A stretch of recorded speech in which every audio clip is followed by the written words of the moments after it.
नमस्कार, news room live में आपका स्वागत। मैं राहुल ओझा आपके साथ। और देखिए, राज्यसभा चुनाव को लेकर के सारे नेता अपने अपने दांव खेल रहे हैं। सारे नेता रेस है। उन सबके बीच बड़ी खबर पटना से यही है कि डिप्टी सीएम सम्राट चौधरी जेडीयू के राष्ट्रीय कार्यकारी अध्यक्ष संजय झा के घर पहुंचे, वहां पर मुलाकात की है और राज्यसभा चुनाव की रणनीति पर मंथन किया गया है।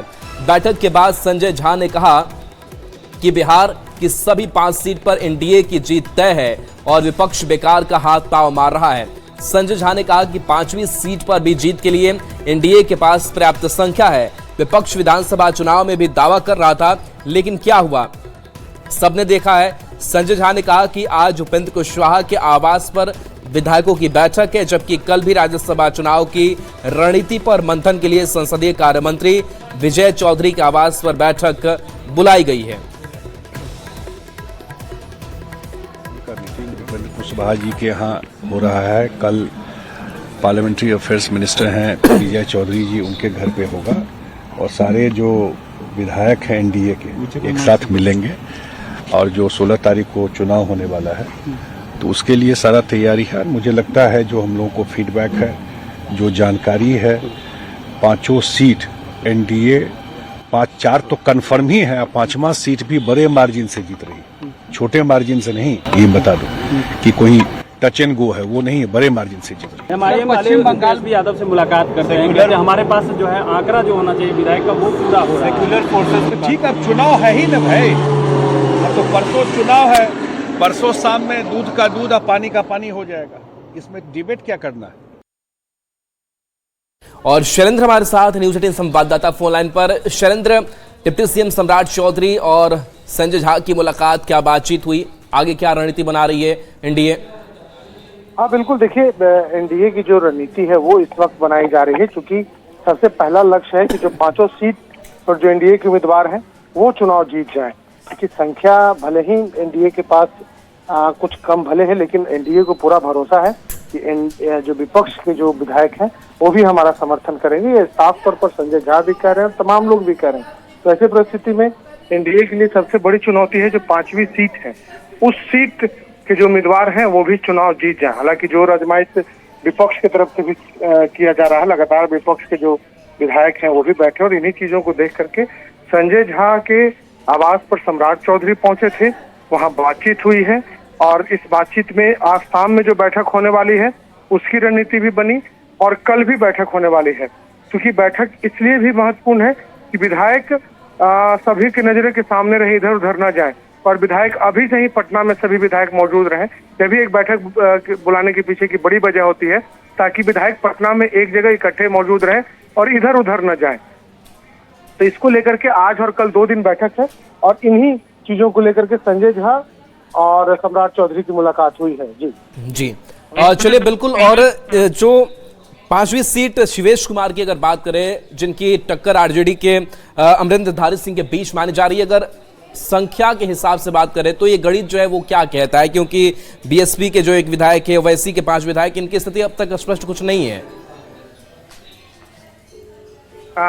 जो उम्मीद जताई जा रही है और कहीं न कहीं 5वां सीट भी इसीलिए शिवेश राम को दिया जा रहा है क्योंकि वो दलित है और एक दलित फैक्टर भी मजबूत रहे जब विधायक वोट डाले तो। और जहां तक एमआईएम की बात है तो एमआईएम ने अभी तक कुछ भी स्थिति स्पष्ट नहीं की है। संभावना इस बात की भी जताई जा रही है कि एमआईएम ना तो एनडीए के साथ खड़ा होगा और ना ही विपक्ष के साथ खड़ा होगा, यानी महागठबंधन के साथ भी खड़ा नहीं होगा। ये साफ तौर पर अभी तक जो चीजें समझ करके सामने आ रही हैं। दूसरी ओर यदि हम बीएसपी की बात करें तो बीएसपी के विधायक ने भी अभी तक कुछ खास नहीं कहा है, तो कहीं न कहीं एक बड़ा इशारा है। और इन्हीं बातों को देखते हुए जो एनडीए के जो विधायक हैं वो कह रहे हैं कि उनकी जीत 5 सीट पर पक्की है और मात्र 1 वोट का ही मामला है। वरीयता के अनुसार से जो वोटिंग होगी उसमें मात्र 1 वोट पर सारा खेल टिका हुआ है। जी चलिए, शुक्रिया शैलेंद्र इस अपडेट के लिए आपका। तो देखिए, दरअसल 16 मार्च को राज्यसभा चुनाव होने हैं, जिसमें बिहार की 5 सीट शामिल है और बिहार में हर सीट पर जीत के लिए 41 विधायकों का समर्थन जरूरी है। ऐसे में एनडीए के लिए 4 सीट जीतने में कहीं कोई दिक्कत नजर नहीं आ रही है, जबकि पेच 5वीं सीट पर फंस रहा है, क्योंकि एनडीए को छोड़ बाकी 41 विधायक जो बचते हैं उनमें ओवैसी के 5 और बीएसपी के 1 विधायक शामिल हैं जो किंग मेकर की भूमिका निभा सकते हैं। क्योंकि इन 6 विधायकों को लेकर स्थिति साफ नहीं है कि ये लोग किधर जाएंगे, किसके नैया पार लगाएंगे। एनडीए से 5वीं सीट के लिए शिवेश कुमार और आरजेडी से अमरिंदरधारी सिंह के बीच सीधी टक्कर मानी जा रही है।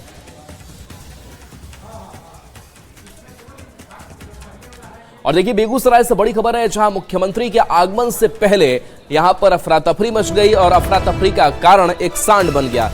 बताया जा रहा है कि जब हेलीपैड कैंपस में अचानक एक सांड घुस गया, सांड को भगाने के दौरान पुलिसकर्मी को भी काफी मशक्कत करनी पड़ी और कुछ देर के लिए भगदड़ जैसी स्थिति बन गई। दरअसल बिहार के मुख्यमंत्री नीतीश कुमार समृद्धि यात्रा के तहत बेगूसराय के बरौनी प्रखंड स्थित कार्यक्रम स्थल पर पहुंचने वाले हैं। मुख्यमंत्री के आगमन को लेकर जिला प्रशासन द्वारा हेलीपैड और आसपास के इलाके में सुरक्षा के कड़े इंतजाम किए गए थे। इसी दौरान अचानक एक सांड हेलीपैड में घुस गया, जिसकी तस्वीर आप देख रहे हैं किस तरीके से अफरा तफरी है। यहाँ पर मौजूद पुलिसकर्मियों और अधिकारियों के बीच ये स्थिति बन गई। पुलिसकर्मियों ने सांड को भगाने की कोशिश की, लेकिन सांड ने उल्टा एक पुलिसकर्मी को ही खदेड़ दिया। काफी देर तक पुलिस और सुरक्षाकर्मी सांड को बाहर निकालने की कोशिश करते रहे। करीब 1 घंटे की मशक्कत के बाद सांड को हेलीपैड कैंपस से बाहर भगाया जा सका। फिलहाल प्रशासन का कहना है कि मुख्यमंत्री के कार्यक्रम को लेकर सभी सुरक्षा इंतजाम पुख्ता किए गए हैं।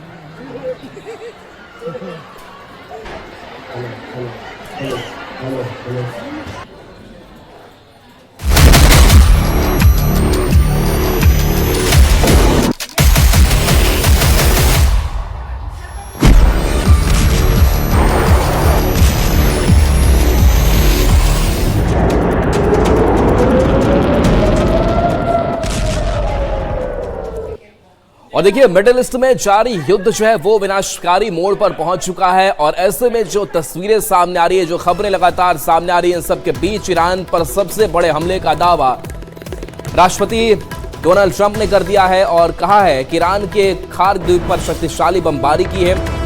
ईरान के बुनियादी ढांचे को बर्बाद कर देंगे। हॉर्मुज स्ट्रेट से जहाजों को ईरान जाने दे, जहाजों को अगर नहीं जाने दिया तो अंजाम भुगतने के लिए ईरान तैयार रहे। तो ईरान की जान खर्ग आइलैंड पर भीषण बमबारी हुई और इस बात का दावा अमेरिकी राष्ट्रपति ट्रंप ने किया है। अमेरिकी राष्ट्रपति ने दावा किया है कि ईरान के बुनियादी ढांचे को बर्बाद कर देंगे।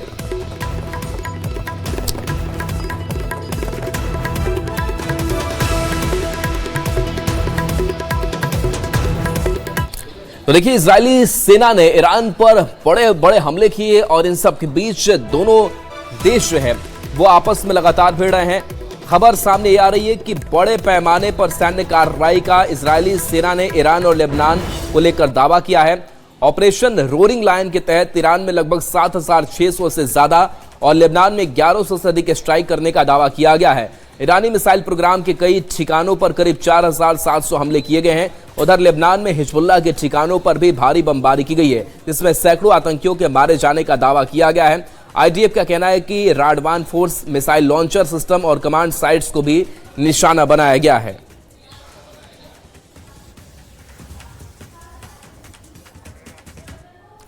अब देखिए, तो ईरान की तरफ से भी लगातार इजराइल पर हमले किए जा रहे हैं। जो क्लस्टर बम की घातक तस्वीरें हैं वो भी न्यूज़ 18 के कैमरे में कैद हुई हैं और ये बम बड़ा ही घातक होता है। तेल अवीव में लगातार 14वें दिन भी सायरन बजते हैं। शहरों में अफरा तफरी मच गई है। वहां की तस्वीर देखिए।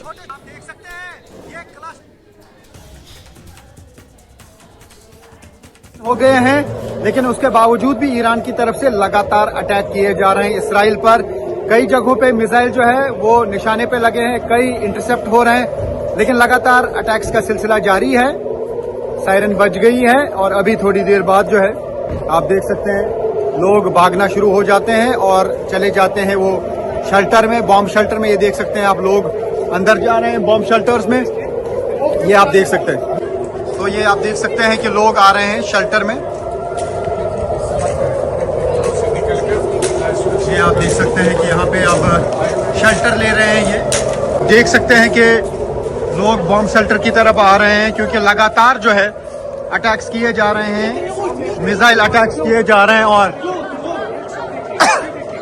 तो ये आप देख सकते हैं, ये आप देख सकते हैं, ये क्लस्टर बम शायद है। न्यूज़ 18 इंडिया के कैमरा में कैद हो रहा है और काफी सारे छोटे छोटे बम जो है ये यहाँ पे देखने को मिल रहे हैं। तो दूसरी तरफ से लोग शेल्टर में भाग रहे हैं, देख सकते हैं आप। और एक साथ कई बम जो है वो बन गए एक बम के। तो उसका मतलब है कि जो क्लस्टर बम की बात की जा रही है, हो सकता है ये क्लस्टर बम हो, क्योंकि क्लस्टर बम जो है वो तकरीबन 80 बमों में तब्दील हो जाता है। तो यहाँ पे लगातार मिसाइल अटैक का सिलसिला जारी है। 14 दिन बीत चुके हैं, लेकिन अभी भी यहाँ पे अटैक्स का सिलसिला नहीं रुका। और हमने देखा कि अभी आसमान में एक मिसाइल जो है वो देखा हमने, और उसके बाद आप धमाके सुन सकते हैं। बहुत तेज आवाजें आ रही हैं धमाकों की। उसका मतलब है कि जो यहाँ पे हमने छोटे छोटे वो बम देखे, शायद अलग अलग जगहों पे वो फट रहे हैं, और हो सकता है कि वही क्लस्टर बम हो जिसका इस्तेमाल किया जा रहा है।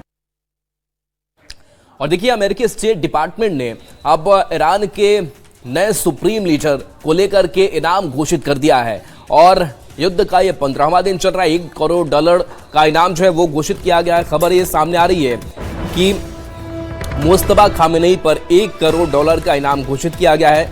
अमेरिकी स्टेट डिपार्टमेंट की डिप्लोमेटिक सिक्योरिटी सर्विस की तरफ से जारी बैनर में मुस्तफा खामेनेई, उनके पिता अली खामेनेई के डिप्टी चीफ ऑफ स्टाफ रहे अली असगर हिजजी, टॉप सिक्योरिटी अधिकारी अली लारिचानी, सीनियर मिलिट्री सलाहकार याह्या रहीम सफवी, गृह मंत्री इस्कंदर मोमेनी और खुफिया मंत्री इस्माइल खतीब को लेकर के खबर सामने आ रही है कि इसमें कई ऐसे नाम शामिल हैं। इनके अलावा ईरान के सुप्रीम डिफेंस काउंसिल के सेक्रेटरी, सुप्रीम लीडर के मिलिट्री ऑफिस के प्रमुख, इस्लामिक रिवोल्यूशनरी गार्ड कॉर्प्स के कमांडर इन चीफ और ईरान के सुप्रीम लीडर के सलाहकार का नाम भी अमेरिका के मोस्ट वांटेड आतंकी की लिस्ट में शामिल है।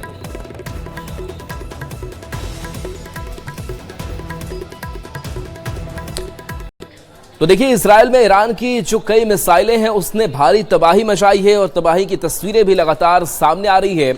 और ये तस्वीर देखिए जहां इजराइल का इलाका जल रहा है। ईरान से दागी गई मिसाइल ने कई जगहों पर नुकसान पहुंचाया है। धमाके के बाद कई साइट्स पर आग लग गई और इलाके में भारी धुआं देखा गया है। मिसाइल के टकराने से बड़े पैमाने पर धमाका हुआ, जिसके बाद भारी तबाही देखने को मिली है।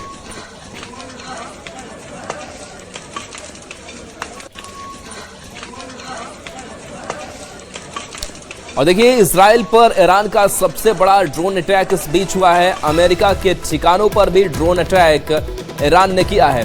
ईरान के ड्रोन अटैक में तेल अवीव में भारी तबाही मची हुई है। तो इजराइल पर ईरान लगातार हमला बोल रहा है। सबसे बड़ा ड्रोन अटैक की तस्वीरें देखिए, आवाजें यहाँ पर गरज रही है इन ड्रोन अटैक की। अमेरिका के ठिकानों पर भी ड्रोन अटैक की तस्वीरें सामने आई है। ईरान के ड्रोन अटैक में तेल अवीव में भारी तबाही मची हुई है।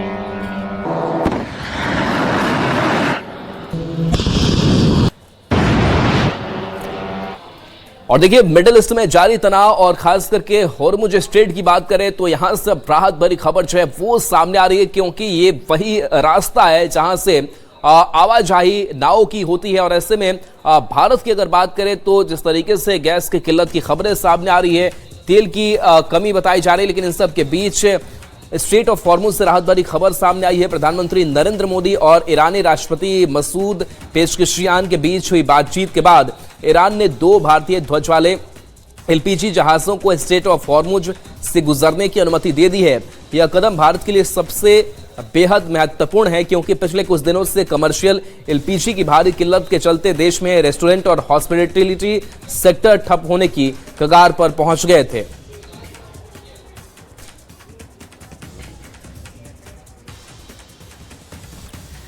तो देखिए, ईरान अमेरिका युद्ध शुरू होने के बाद से दोनों नेताओं के बीच यह पहली सीधी बातचीत थी, जिसके बाद प्रधानमंत्री मोदी ने सोशल मीडिया पर इस चर्चा की पुष्टि करते हुए कहा कि ईरान के राष्ट्रपति डॉक्टर मसूद पेशकिशियान से बातचीत की, जिसमें क्षेत्र की गंभीर स्थिति पर चर्चा हुई। तनाव बढ़ने, आम नागरिकों की जान जाने और नागरिक बुनियादी ढांचे को हुए नुकसान पर गहरी चिंता व्यक्त की। भारतीय नागरिकों की सुरक्षा और संरक्षा, साथ ही सामान और ऊर्जा के निर्बाध आवागमन की आवश्यकता भारत की सर्वोच्च प्राथमिकताएं बनी हुई है।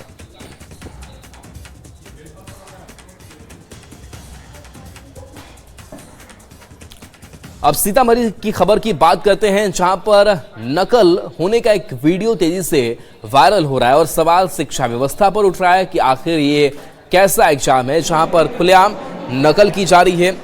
सीतामढ़ी के श्री राधा कृष्ण गोयनका कॉलेज का यह मामला सामने आया है, जहां की परीक्षा व्यवस्था पर सवाल है। स्नातक तृतीय सेमेस्टर सत्र 2024-28 की मिड टर्म परीक्षा के दौरान खुलेआम नकल कराने का मामला सामने आया है।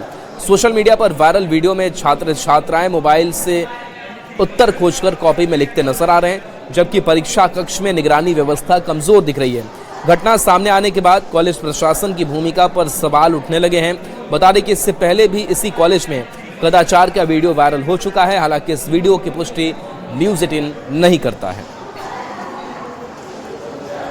और देखिए, इस तस्वीर के बाद सवाल भी कई हैं। सवाल ये कि परीक्षा हॉल में मोबाइल आखिर कैसे पहुंचा, जिस मोबाइल से नकल करते ये छात्र नजर आ रहे हैं। सवाल गोयनका कॉलेज से ये भी कि निगरानी में लापरवाही कैसे हुई, और सवाल ये भी है कि जिम्मेदारों पर क्या कार्रवाई की जाएगी।